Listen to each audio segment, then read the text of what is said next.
pour les japonais avec les individus, c'est exactement pareil. Soit t'es japonais, soit tu ne l'es pas. C'est pour ça que le terme hafu aujourd'hui, même si la majorité est tranquille avec, ça veut quand même dire que t'es que moitié japonais. Tu n'es pas vraiment japonais. Et comme pour la pièce, c'est pas toi qui choisis si c'est pile ou face. Et bien pour les hafu, c'est exactement pareil. Si un hafu ressemble plus à un étranger, alors il sera considéré comme un étranger. C'est aussi simple, basique, factuel, cruel que ça. Prenons exemple sur la personne, et comme je vous l'ai dit, aucun japonais ne me prend pour un japonais. Ça n'arrive jamais. Et si jamais je lui dis, si je suis japonais, il va faire une tête bizarre, il va dire...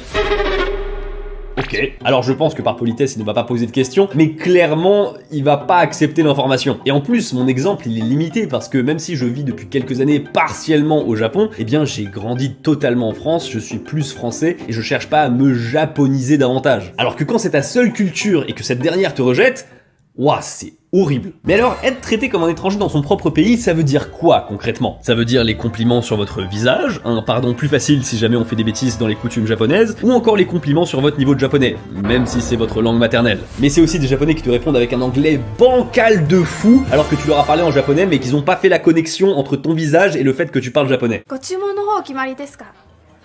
sorry, I don't speak Japanese. 彼女は日本語がわかんないんですよ。今日のおすすめは何ですか？